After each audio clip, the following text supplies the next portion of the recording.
Suscríbete a nuestro canal cliqueando en el botón rojo y en la campanita de activar todas las notificaciones para no perderte ninguno de nuestros programas e investigaciones exclusivas. Bueno, la primera introducción que quiero hacer es la siguiente. Si bien toda mi vida he luchado contra el estereotipo de que los anarquistas somos violentos, lo cual no es así, es una vieja imagen que queda de algunos ilegalistas o insurreccionalistas de principios del siglo XX, de algunos anarquistas de izquierda que nada tienen que ver con el anarquismo spenceriano liberal que yo profeso. Debo decir que algunos pensamientos un poco extraños han invadido mi mente en consonancia con una horda invasora en esta bella ciudad de Buenos Aires, son las seguidoras de Taylor Swift. Con todo el respeto que me merece el género pop, habría que ver cuánto merece, pero bueno, con todo el respeto que me merece, debo decir que me han pasado todo tipo de calamidades desde que llegué a esta ciudad, donde se acabó hasta la última plaza hotelera, hay caos de tráfico y todo esto además rodeado de una especie de aura o de neblina progresista que incluso dificulta por momentos el ejercicio habitual del libre pensamiento. Pero más allá de esta pequeña broma, quiero saludar al entrevistado de hoy, Enrique Romero, analista político internacional.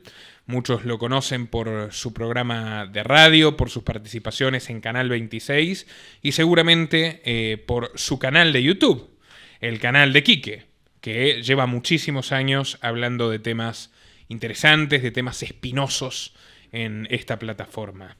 Bienvenido, Quique, gracias por venir. Nicolás, querido, bueno, primero, muchísimas gracias por invitarme a participar en tu canal Los Liberales. Quiero felicitarte por el éxito que venís cosechando ya desde hace años a esta parte. Te has posicionado como el streamer número 1 de la Argentina en cuestiones políticas. Eso no hay duda hoy por hoy y no puedo dejar de felicitarte. Pero también tengo que retarte. ¿Qué tenés en contra de la cultura woke?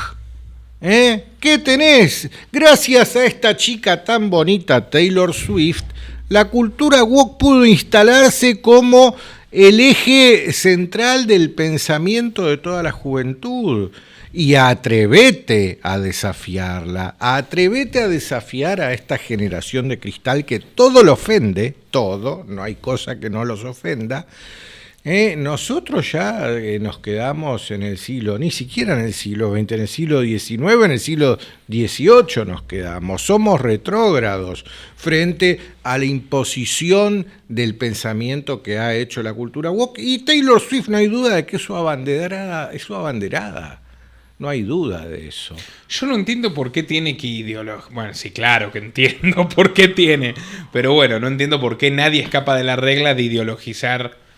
Si Taylor Swift, si las canciones de ellas tuvieran una impronta antisistemista, ¿te crees que la conoceríamos como la Taylor Swift que conocemos? ¿Te crees que ocuparía las primeras planas de todos los medios a nivel global y hoy en la Argentina sería el fenómeno que lo es?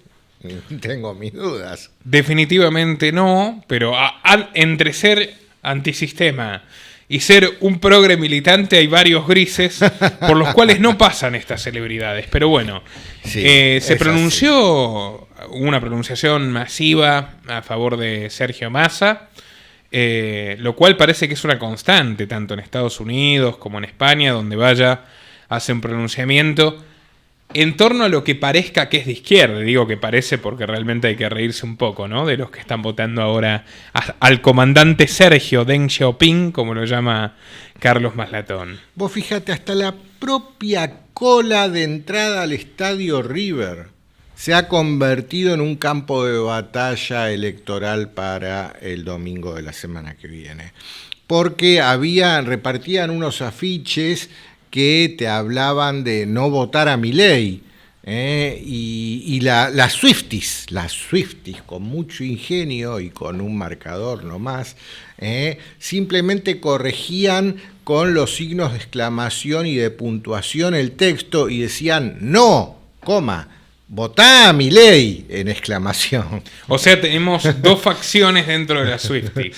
Sí, la hegemónica sí, y la también hegemónica, pero en la versión es increíble. peluca. Sí. Bueno, Quique, te llamo obviamente te convoqué para hablar de algo bastante más profundo, interesante, que este primer intercambio que tuvimos un poco en chiste, y es el aniversario de la muerte de John Fitzgerald Kennedy.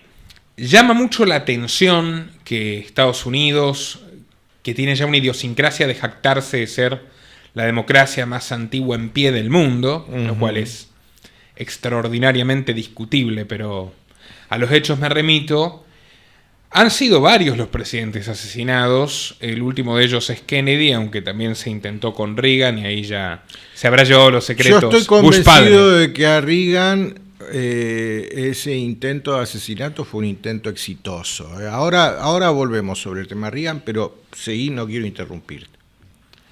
Bueno, la cuestión es que matan a Kennedy en un momento bastante crucial de la historia americana, de la historia mundial en el contexto de la Guerra Fría.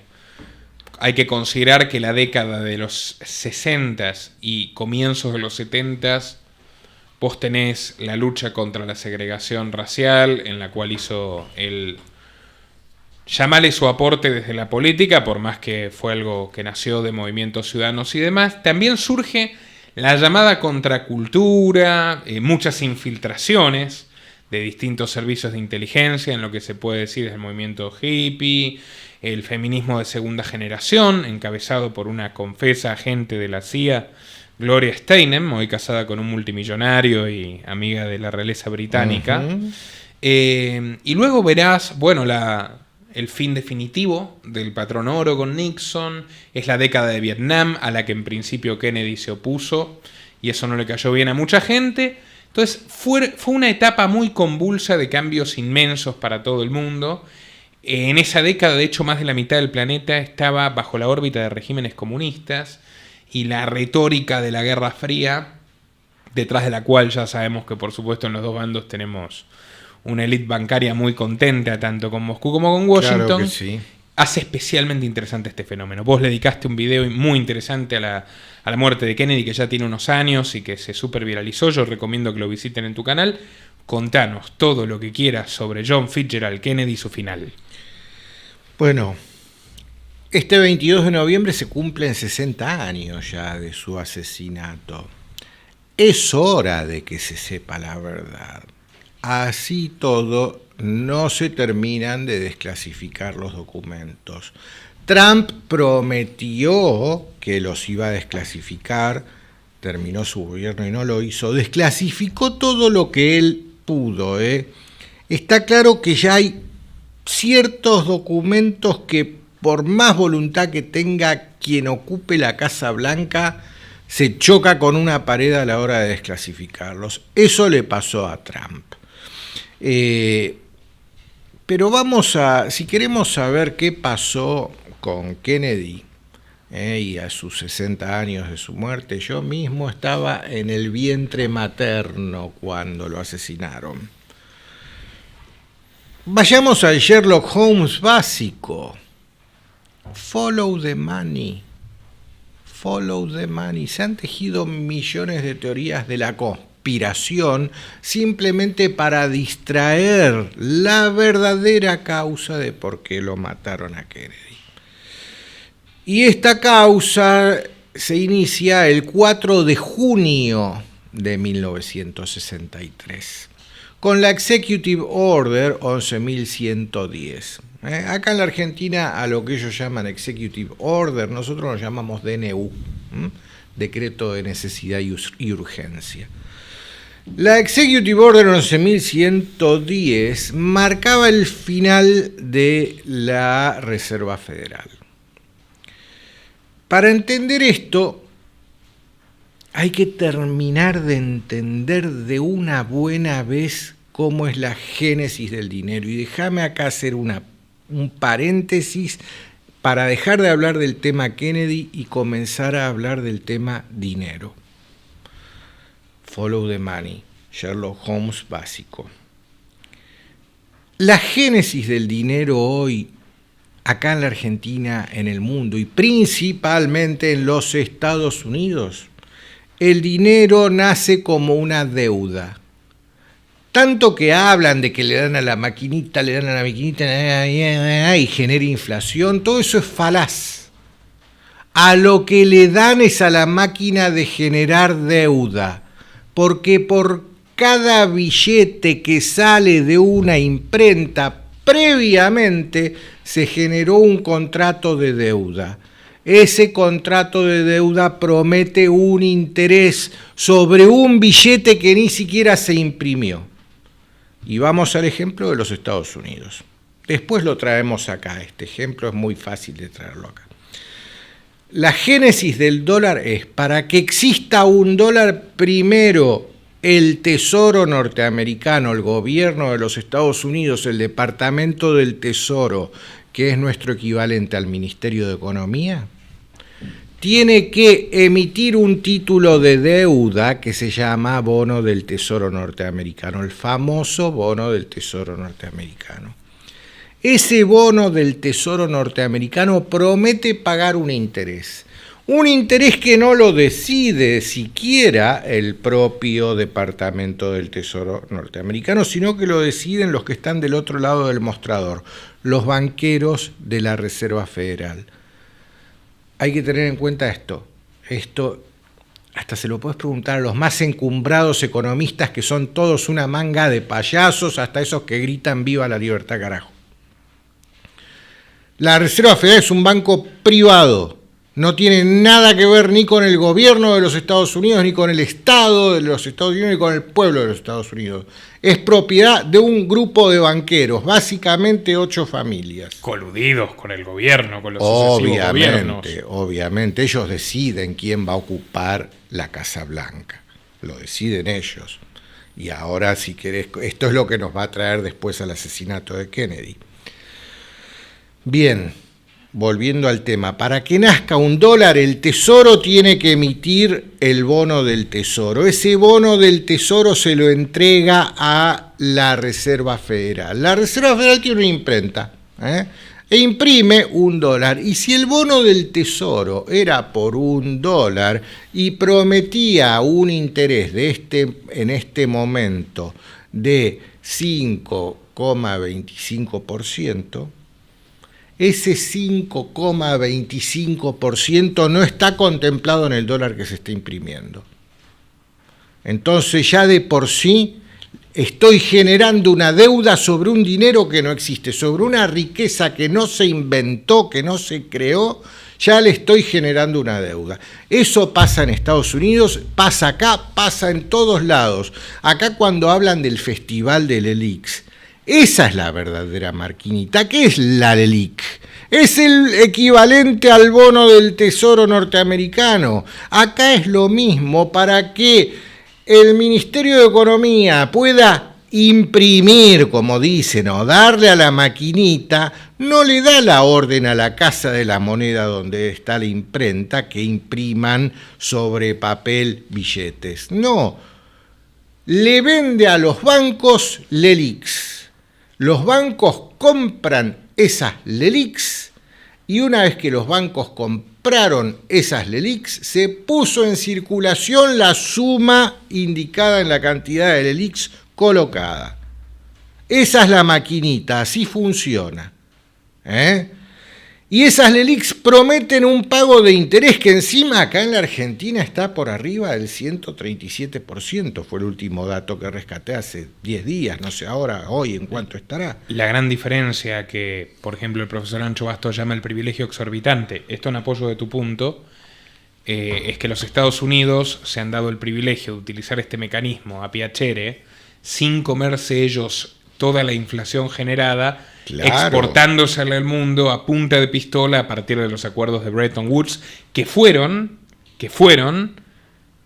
relativamente cercanos a la elección de Kennedy como presidente, ocurrieron antes. Todo eso era el contexto. Follow the money. Si querés saber quién mató a Kennedy, follow the money. No hay otra.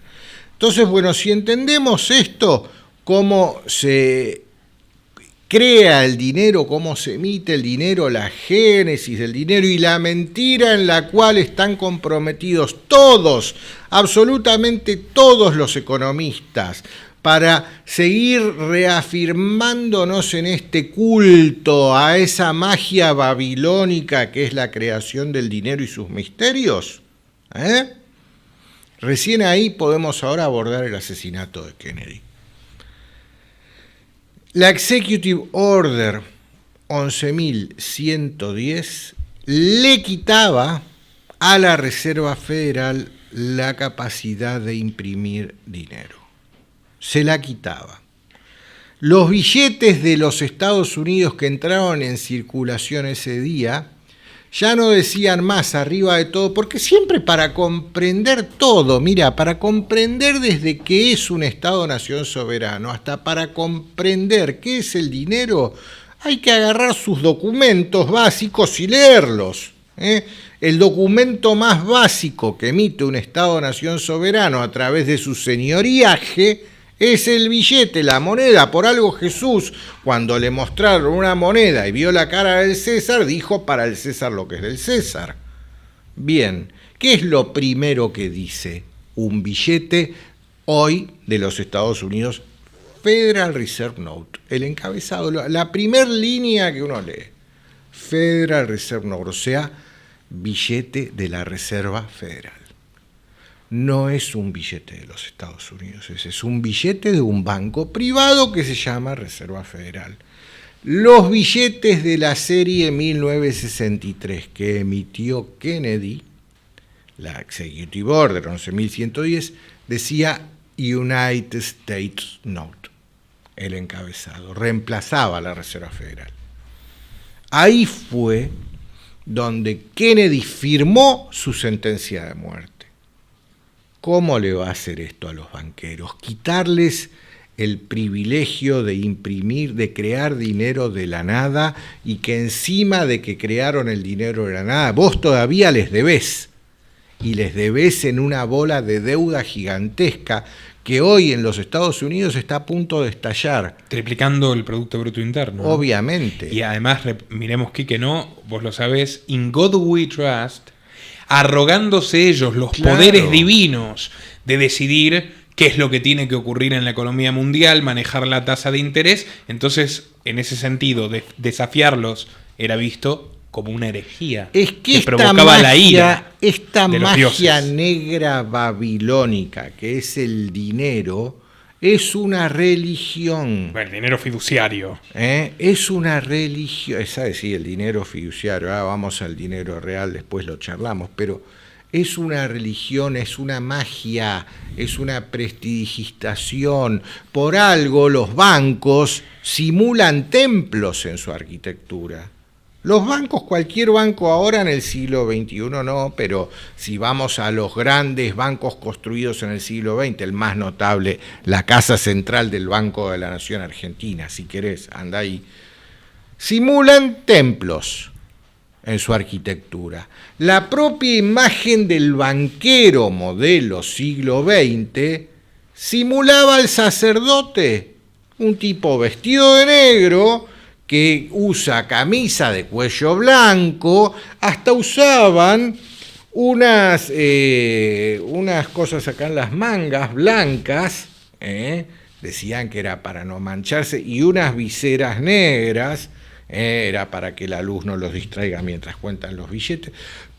Adoptaban la propia liturgia del sacerdocio. ¿Por qué? Porque los misterios del dinero son un sacerdocio, y a cualquiera que se atreva a cuestionar esos misterios por parte de los sacerdotes no va a obtener otra respuesta más que, no, esos son los misterios de la fe. Impecable introducción. Murray Rothbard tiene un libro, irónicamente lo titula Los misterios de la banca. Él lo llamaba los banksters, Sí, ¿no? Los gangsters financieros. Exactamente. Bien. Entonces, volviendo a Kennedy.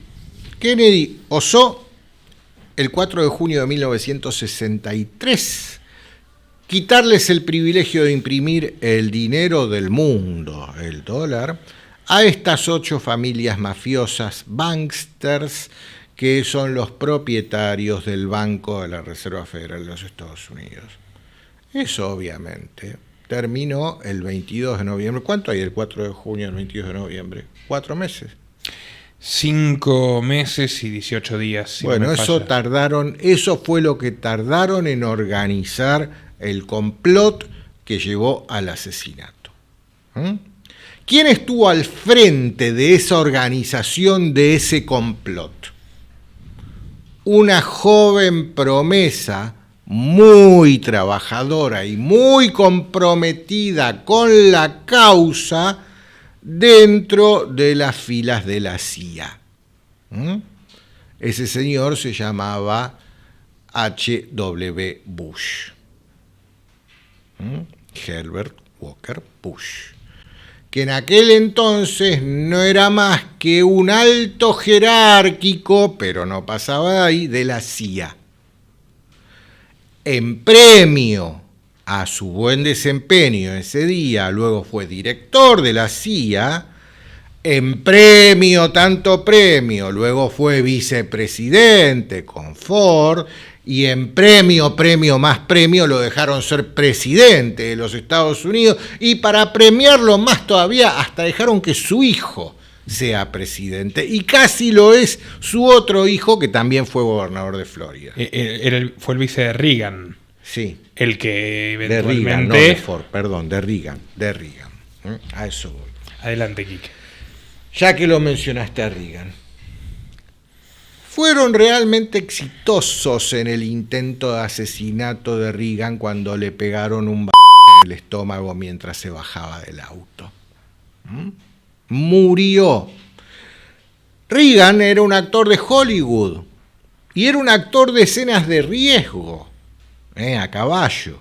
Y como todo actor de Hollywood y más los de riesgo, tienen todo un elenco de dobles de acción que son tipos prácticamente iguales a él. Los entrenan para eso. Y desde que asesinaron exitosamente a Reagan, lo reemplazaron con uno de sus dobles. ¿Y por qué? ¿A dónde viene lo que a mí me permite afirmar que esto fue así con total seguridad? Porque no sale de las locas teorías de la conspiración. Hasta hay una película con Kevin Kline que cuentan cómo un doble reemplaza al presidente de los Estados Unidos. El cambio en 180 grados en sus políticas económicas, más que nada. Y esto también nos afecta a nosotros, a los argentinos.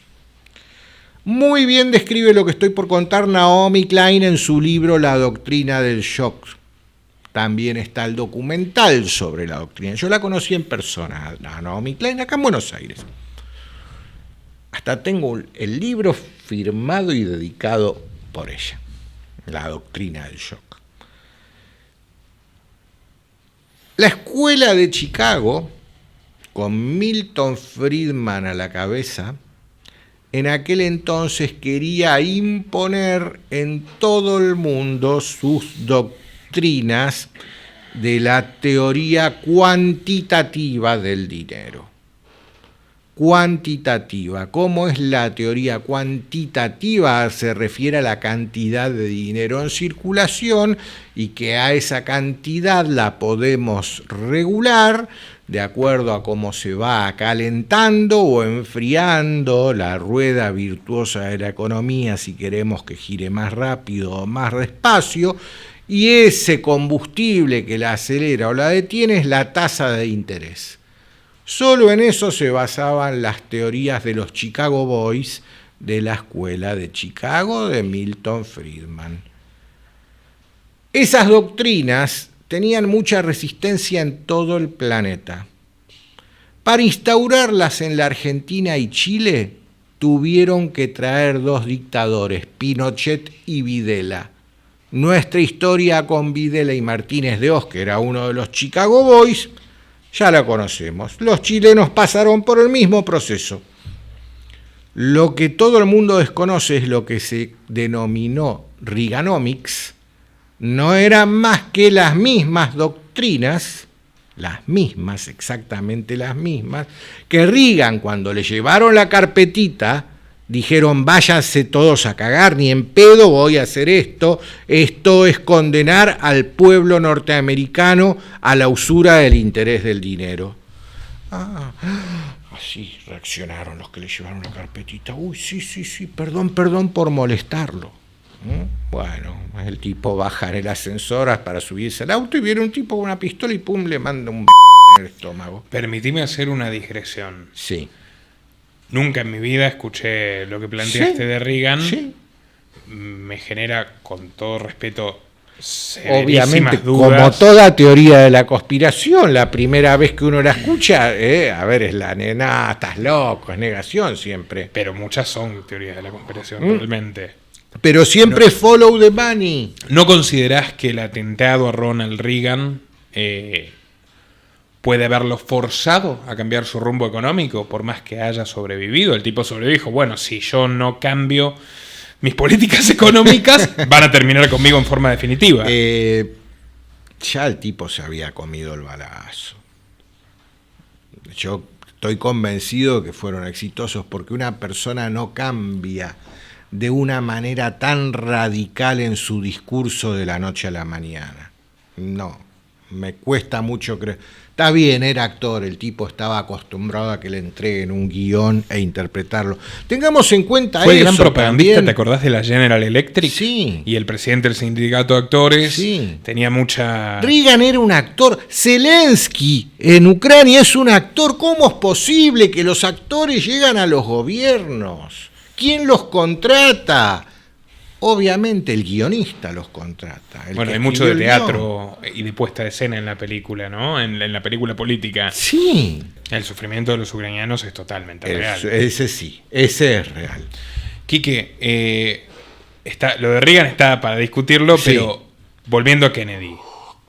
La figura de Oswald. Sí. El misterioso francotirador. Sí, bueno, siempre tiene que haber un perejil en el medio para que el plan se lleve adelante. Hoy ya está. Hay un documental que se llama Everything is a Rich Man Trick. Todo es un truco de hombres ricos. El documental dura 5 horas y está en YouTube. Búsquenlo. Donde cuenta muy bien la escena del crimen. Kennedy, John Fitzgerald, fue alcanzado por 5 balas desde 5 ángulos diferentes. Uno de ellos hasta estaba en la alcantarilla, ahí en el cordón de la vereda, que ahí adentro había un francotirador, y que fue el balazo que le atravesó el cuello así. Y ya está todo muy bien documentado con documentos fílmicos. No sé por qué no. Y sí, yo sí sé por qué no quieren desclasificar todavía. Porque los Bushes, siguen siendo un factor de poder en los Estados Unidos. Siguen siéndolo. Si bien HW ya pasó a mejor vida, junto al diablo mismo, los hijos viven, y uno fue 2 veces presidente, y ese que fue 2 veces presidente tiene un cadáver en el ropero 100 veces mayor que el cadáver en el ropero que tenía el padre por haber organizado el asesinato de Kennedy, y que es la caída de las Torres Gemelas. Totalmente. Por eso. Ahí, sin duda. Sin duda, ¿viste? Entonces, esa es la pared con la cual se chocan los presidentes que tal vez hasta con buena intención, como tal vez la haya tenido Trump, de llegar a la verdad de lo que pasó con Kennedy, no pudo hacerlo. Pero volvamos porque Follow the Money me obliga a seguir en esta línea. Lo matan en Dallas, se sube al Air Force One el cadáver, Jackie Kennedy con su famoso vestidito Chanel manchado con la sangre del propio presidente muerto. La obligan a hacerla testigo porque no había más gente arriba del avión y ella tiene que firmar en esa acta de asunción del nuevo presidente de los Estados Unidos, que lo tenía sentado al lado, Lyndon B. Johnson. El tejano. Sí. El que sí entra a Vietnam. Exactamente. Johnson baja del Air Force One y su primer medida de gobierno fue la derogación de la Executive Order 11.110. Listo, señor juez. Ya está, no hablo más, me retiro. Saque su sentencia, por favor. Respecto a Kennedy, me parece muy interesante la mirada sobre la Fed. Hay que considerar, hay un libro muy interesante que escribió Murray Rothbard sobre el origen de la Fed, que tiene muchas sombras, Rothbard, pero también tiene muchas luces. Y la parte de pegarle a los banqueros es la más luminosa de todas. Cuando cuenta lo que seguramente ya sabés, ¿no? Lo que fue ese complot que se termina aprobando en días festivos, que sale una notita así en el diario, por más que la creación de un banco central en los Estados Unidos era eminentemente anticonstitucional, y que se agrega en el plano de hipótesis muy sugestivas. Allí obviamente estuvieron los Morgan, JP Morgan a la cabeza, los Rockefeller, los Stanley, los Warburg, socios de los Rothschild, todos los grandes clanes bancarios del mundo en su día y sin duda las principales familias de banqueros en los Estados Unidos, el factor, la conveniente coincidencia del hundimiento del Titanic. Ahí está, hasta eso. G. Edward Griffin en su libro The Creature for Jekyll Island, From Jekyll Island, donde crearon en ultra secreto, plantea las mismas. Qué conveniente, che, que en el Titanic se hundieron justo todos los senadores que se oponían al proyecto de la creación de la Reserva Federal. Claro, eran Isidor Strauss, bastante heroico, por cierto, quedan los testimonios de los sobrevivientes porque no toda la gente de dinero tiene, ni siquiera todos los banqueros tienen la misma falta de escrúpulos que los que dominan la Fed. No. Y que sacrificó su vida para que mujeres y niños puedan salvarse. Y otros tantos, ¿no? Había sí efectivamente un senador, alguien que de hecho fue socio de una cadena de almacenes muy importante de Nueva York con los Rockefeller. Fueron 3 figuras. Yo tengo un documental sobre el origen de la Fed y el vínculo con el Titanic. En este barco de inmensa magnitud, que se llama el Titanic porque en su arrebato mesiánico dicen es el inundible, ¿no? Es como la fuerza de los dioses, es el Poseidón de los mares, y donde JP Morgan, en persona, el dueño de la compañía, tenía que subir con ellos.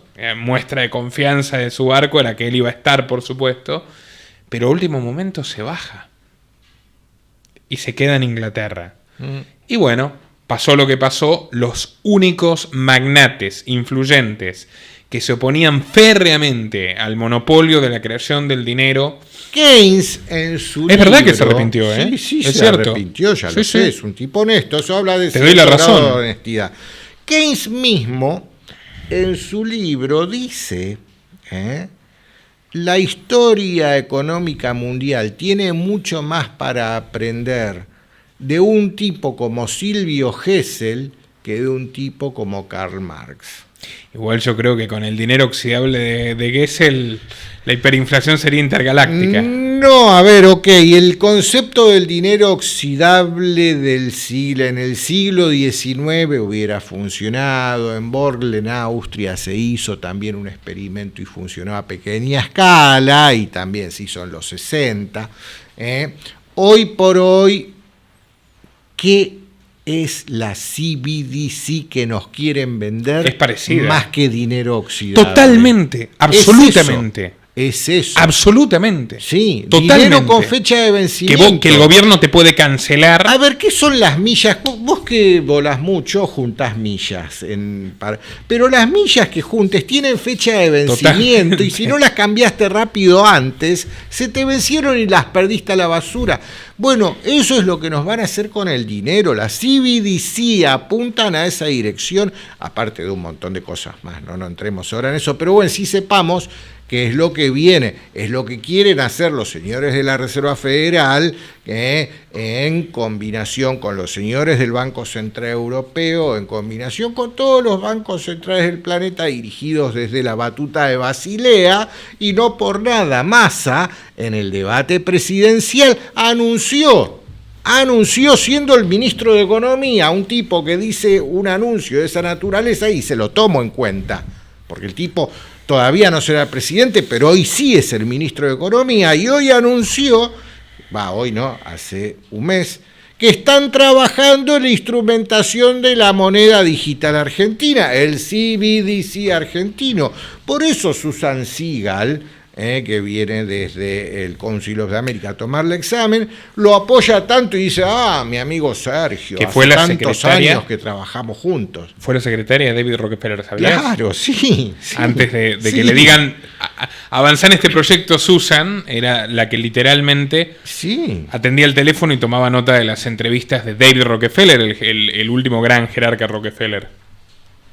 Muy interesante. Esto que decís de la CBDC, yo creo que directamente lanzaste el dardo al centro del blanco. Y es completamente así.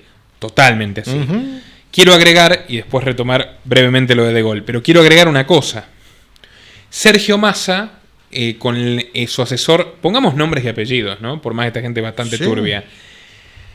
Lisandro Clery, creo que es, o Leandro Clery, del Ministerio de Economía, que es uno de los pocos economistas que tiene el abogado en el Ministerio de Economía, abogado recibe los 43 años, por cierto. Es un hombre muy cercano a la familia Marra. Marra, el candidato de Milei, jefe de gobierno porteño. El señor Ramiro Marra, de origen peronista y masista, que hay videos cantando la marcha peronista, que es un hombre que, y ya siendo candidato de Milei, visitaba el INDEC. Toda la gente de Milei. Claro, totalmente. Están todos ahí. No, pero escúchame esto porque es moneda digital pura. El señor Marra, que visitaba, y yo lo denuncio de primera fuente, y otras personas también lo han visto, y hay hasta fotografías, la sede del INDEC de este gobierno, o sea, la casta, pero visitaba Marco Labaña, hombre de Massa, en el INDEC, los que te dicen cuál es el número de la inflación, y mantuvo vínculos muy asiduos con el entorno masista. El señor Marra, candidato de Javier Milei a jefe de gobierno porteño, tenía un video en su canal de YouTube apoyando la moneda digital. ¿De cómo es el tema? Sí, bueno, las monedas electrónicas, las monedas digitales, mejor dicho, son monedas que no tienen billete. ¿Qué significa? Que, o sea, vos no vas a tener monedas ni pesos de papel. Todo se va a hacer a través de transacciones digitales. A diferencia de lo que son las criptomonedas como el Bitcoin, estas monedas sí están avaladas por bancos centrales. Bueno, la idea es que se maneje todo a través de transacciones electrónicas, con el teléfono, con tarjeta, con computadora, o sea, que ya no haya más margen para tener que administrar billetes y monedas. O sea, se hace una economía mucho más transparente, se ataca de manera muy fuerte a la economía informal. Con Nicolás Martínez Laje lo mostramos en el noticiero Innominado, un video de acceso público, no es que un video oculto, no era hasta ese entonces, un video privado, un video en el canal de Ramiro Marra. Rápidamente Ramiro Marra, que al parecer no se pierde ninguno de nuestros informes, saludos Ramiro Marra, lo borró de su canal, y lo cual generó un alboroto incluso entre las filas de los fanáticos de Milei, que son, vos bien sabés desde mi punto de vista, los más fanáticos, los más radicalizados, verdaderos enemigos de la causa liberal. Bueno, el señor Marra apoyaba la moneda digital enérgicamente. El señor Clery es un hombre cercano al entorno de Milei. Te voy a poner otro nombre. Probablemente uno de los funcionarios más señalados por la corrupción de este gobierno peronista o progresista actual, que es el señor Guillermo Mitchell, titular de la aduana, al que Carlos Pagni y otros han expuesto por el tema de los sobornos, que hasta se sabe que se cobran en un hotel de Puerto Madero, que vos necesitas remedios importados y te podés morir esperando por culpa de la política de este tipo. ¿Y sabés a quién pondría Milei? Es porque nosotros no sabemos la dirección de ese hotel en Puerto Madero. ¿Sabés quién pondría, tal cual, ¿sabés quién pondría Milei en aduana? A Guillermo Mitchell. O sea, la continuidad del mismo tipo, búsquenlo. Entonces, bueno, hay un detalle. La moneda digital no está solamente en la plataforma de Massa, que Milei no se la discutió en ese debate, siendo una amenaza total contra la propiedad privada, la libertad individual y económica de la gente. Es el fin de la libertad del ser humano. Es lo que el Apocalipsis señala como nadie podrá ni comprar ni vender nada si no está marcado con el número de la bestia. Pero ya que hablamos de déjame saltar. Las dos propuestas van con la moneda digital. Las dos, sí. Y te todos cierro nos llevan al mismo lugar. Muy rápidamente lo de Gaulle y procedes vos que sos el invitado, pero quiero cerrar ese círculo, porque es en la misma época de Kennedy. De Gaulle le dice, bueno, ¿saben qué? Si ustedes me dicen, con los acuerdos de Bretton Woods, que el dólar que ustedes fabrican es lo mismo que el oro, tomen mis dólares y denme mi oro. Y eso no se lo perdonaron nunca. No. Y un tipo que había sido tolerado por los norteamericanos, que de hecho cuando ganan la Segunda Guerra Mundial obligan a Inglaterra y a Francia a descolonizar para quedarse ellos con las colonias. Sí. Ellos que no habían hecho gran alboroto por los crímenes de Francia en Argelia, que han cultivado las peores torturas los franceses, son muy buenos poetas, muy buenos artistas, pero también tienen el costado oscuro, como toda la humanidad. De repente le arman Mayo del 68, y se lo arman ellos, y lo cuenta Bastos. De repente las cadenas mundiales de radio y de televisión, donde la influencia americana en esa época, década del 60, era enorme, te empiezan a mostrar a estos jóvenes revoltosos que decían representar a los trabajadores pero nunca habían trabajado, y a los que detestaban los sindicalistas, es decir, Cohn-Bendit, toda la generación del 68 diciendo pidamos lo imposible, combatimos la tiranía de Gaulle, este anciano se ha perpetuado aquí, queremos traer un mundo color de rosas. Ese mismo fenómeno que en otros lugares del mundo te lo rotulaban como terroristas peligrosos, a veces era cierto, a veces no, en el caso de Mayo del 68 eran héroes, el mundo entero los miró con la versión americana como héroes, la presión a De Gaulle se tornó asfixiante y hubo una guerra monetaria, lo cuenta bien Ancho Bastos en esta conferencia, esta sociología y golpes de Estado, para destruir y pulverizar el franco, revaluando al marco alemán. En esa época competían con sus distintas monedas y se terminan cargando a De Gaulle, que sale del poder humillado, y esa es la cuenta que tuvo que pagar por pararse frente a la Fed. 1968, 5 años después del asesinato de Kennedy, misma operativa. Adelante, Quique. Sí, este ejemplo, me encanta que trajiste el ejemplo de Gaulle y el oro francés depositado en los Estados Unidos. Acá nadie es consciente y es un tipo nefasto que sigue dando vueltas alrededor del candelero político en lugar de estar represo por traición a la patria. Es Macri. Macri mandó todas nuestras reservas de oro a Inglaterra. A Inglaterra las mandó y nunca más van a volver, nunca más. Si De Gaulle no pudo recuperar el oro francés, imagínense si nosotros vamos a poder recuperar oro que está en manos de Inglaterra. Ya desde la época de Sobremonte le robaron el tesoro de la ciudad de Buenos Aires, del Virreinato del Río de la Plata, y se lo llevaron a Inglaterra y nunca más lo devolvieron y lo paseaban orgullosos por la City de Londres. Mirá si van a devolver nuestras reservas de oro que están depositadas ahí. Ya está, no. Y lo que estamos a punto de presenciar es el estallido de la Reserva Federal.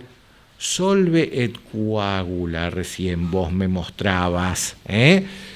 Bien, tienen que disolver el sistema monetario actual representado por la Reserva Federal de los Estados Unidos para crear el nuevo sistema monetario unificado con todas las monedas del planeta, que lo van a llamar CBDC y que va a garantizar nuestra esclavitud.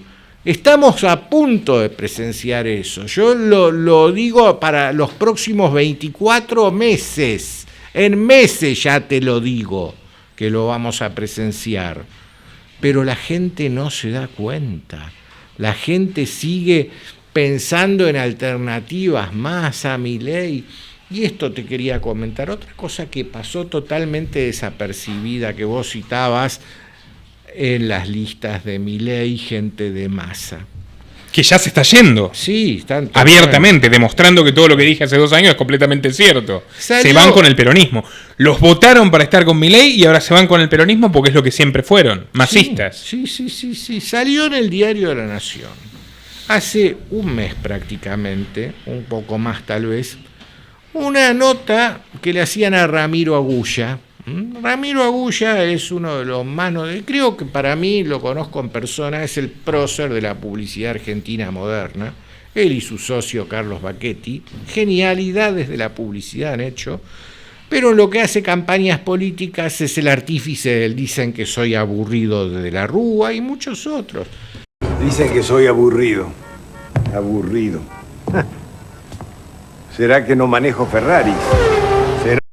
Trabajó con Massa y él confiesa en esta nota en el Diario de la Nación desde hace un poco más de un mes que un día recibe un llamado de Massa, le pregunta a Massa, che, ¿qué onda vos con los liberales? No, que estaría bueno que los liberales... Bueno, te propongo que lo ayudes a crecer a Milei.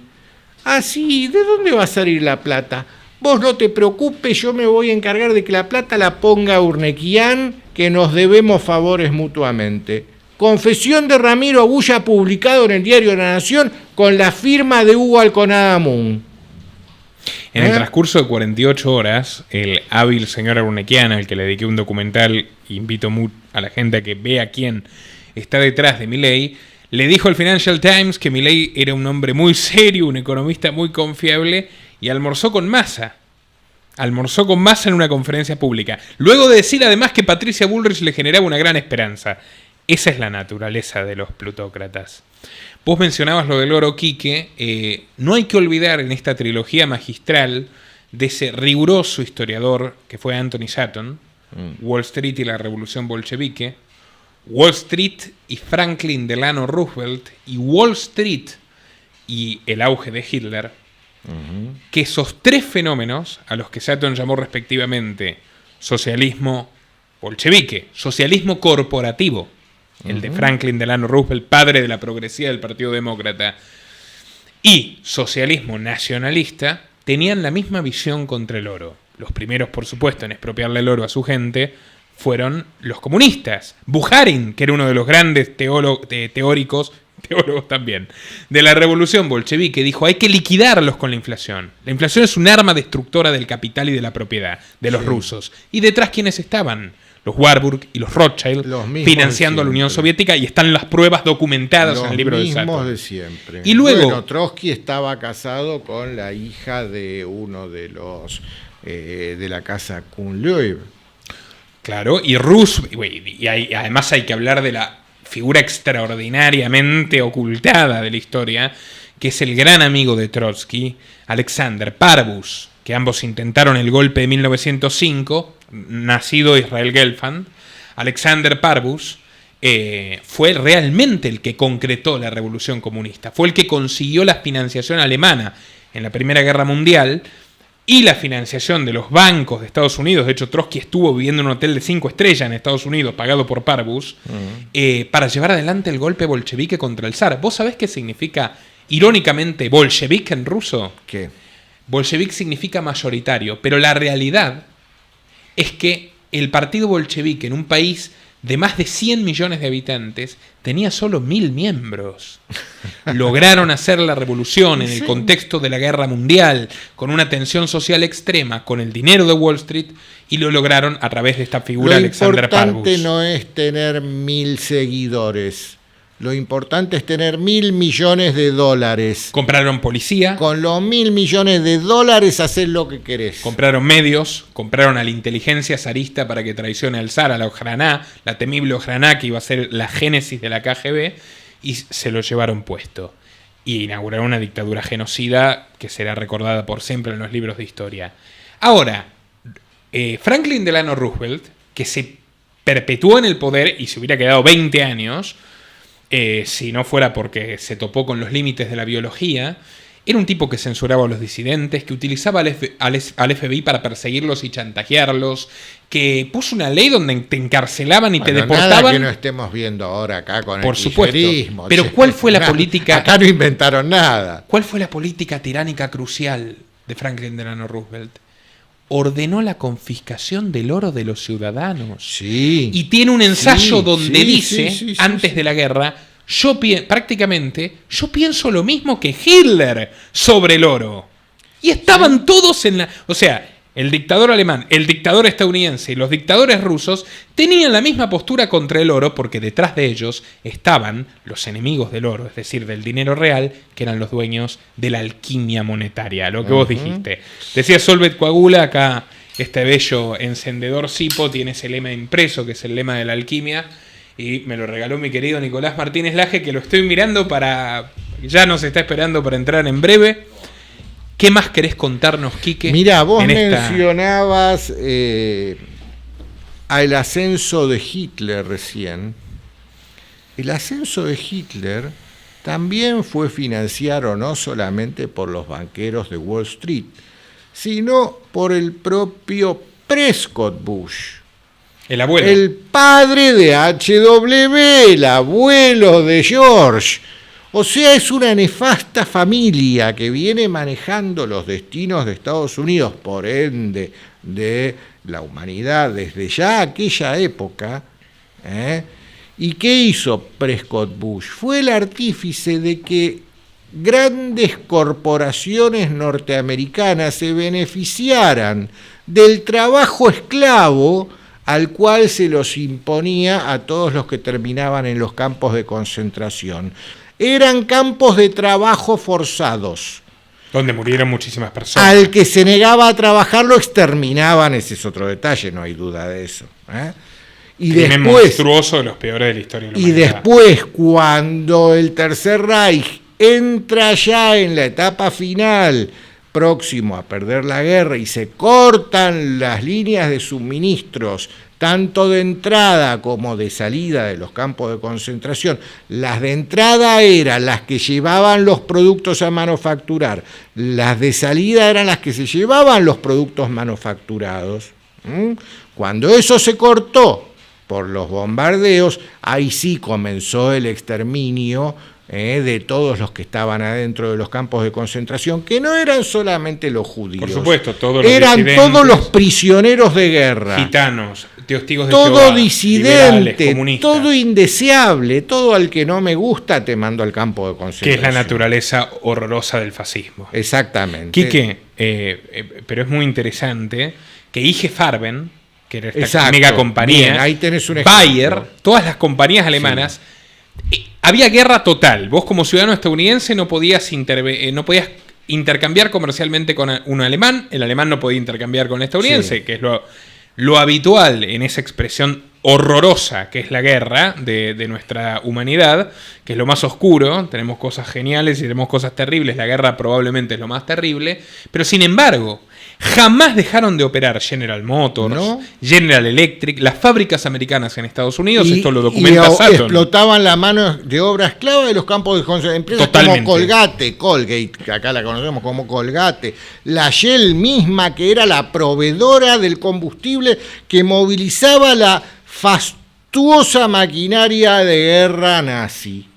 Porque si hay algo sobre la cual se basó el éxito de los nazis en conquistar Europa, fue en su maquinaria de guerra, que toda se movía con motores a explosión. ¿De dónde salía la nafta que movía eso? La proveía la Shell. Sí, es la Royal Dutch Shell, que era Sí, de la Casa Real el Holandesa. príncipe Bernardo de Holanda era un nazi. Perdón, y era nazi. Era nazi, sí. Por supuesto, pero era nazi Eduardo, También, el rey inglés. el rey inglés. Que renuncia y ahí sube Jorge, el padre de Claro, Isabel. bueno. Lo contamos en el documental de Pero la reina esas Isabel. partes de la historia las tiraron abajo de la alfombra. Pero escúchame, cuando bombardean las fábricas de Alemania, que no era estrictamente necesario, porque el país ya estaba aplastado, en parte por el ejército rojo y en parte por la Fuerza Aérea Americana, deciden bombardear las fábricas con el pretexto de que son centros de abastecimiento para el enemigo. Ahora, qué casualidad que ninguna de las, no recuerdo si eran 13, 14 o 19 fábricas de la IG Farben, recibió un solo rasguño. Que ni la Ford ni la General Motors, que fueron proveedoras de Hitler. Henry Ford fue condecorado por Hitler y era su gran influencia. Los tanques Panzer, los temibles tanques Panzer, que me hace acordar ahora a los tanques Leopard que les están dando, llevaban motor Ford. General Motors le vendía Jeeps gas a la Unión Soviética durante la Guerra Fría. Todo el trabajo de Sutton demuestra que lo que fue guerra y destrucción total para la gente de a pie fue un gran consenso y una negociación de proporciones elefantiásicas entre oligarcas detrás de todos estos regímenes totalitarios que sometieron a la humanidad. Everything is a rich man trick. Todo es un truco de hombres ricos. Y como colorario te diría, vivimos en una matrix de ilusión. Esto no es el mundo de la realidad. Lo que nos ponen por delante es una pantalla ilusoria de acontecimientos que los manejan ellos a su piacere. Despertémonos de una buena vez, aprendamos a pensar con el cerebro propio, no con el ajeno, y dudemos de todo y no nos dejemos llevar de la nariz como nos están llevando. Resistámonos. Resistencia es la palabra clave en esta era. Resistencia, no oposición. Ya no podemos conformarnos como la oposición. Tenemos que conformarnos como la resistencia y comenzar a organizarnos. De eso depende nuestra supervivencia, porque lo que nos promete el sistema de acá a los próximos 24 meses no tiene otro nombre más que esclavitud. No creo poder añadir nada más elocuente que lo que has dicho. Quique, te pueden seguir en el canal de Quique, ¿verdad? Gracias, sí, el canal de WQ, el canal de Cucú, y YouTube. Como Cucú Romero en todas las redes, @Cucú Romero, YouTube, Instagram, Telegram, Facebook, Twitter, ahí me van a encontrar. Te agradezco mucho tu visita. Yo te agradezco tanto a vos, y también quiero, porque siempre en los programas me ponen mensajes, moras. Somos amigos hace tiempo, no es que nos conocimos de ahora. Hay una relación hasta familiar entre nosotros desde hace ya bastantes años. Así que sépanlo, y si bien él está en la vereda de la libertad y yo estoy en la vereda del nacionalismo, hay un montón de puntos de coincidencia que nos acercan muchísimo más que los pocos puntos que, si un día nos sentamos con la suficiente cantidad de café, terminamos poniéndonos de acuerdo. Y un saludo para nuestra querida Sofi. También, un tu beso, sobrina entrañable un beso amiga para mía. Sofi. Y a Belu. Bueno, Sí, a Belu también. Esto es todo. Gracias. Nos vemos la próxima. Nuestro trabajo depende de tu apoyo. Para que siga siendo posible, realiza tu donativo desde tan solo $2 por mes a través de Patreon, en los links que están en la descripción o en el comentario destacado. Podés colaborar enviando tu pago vía Bitcoin a esta dirección. También podés hacerlo a través de la opción Unirte de YouTube, y si estás en Argentina, con el medio de tu preferencia,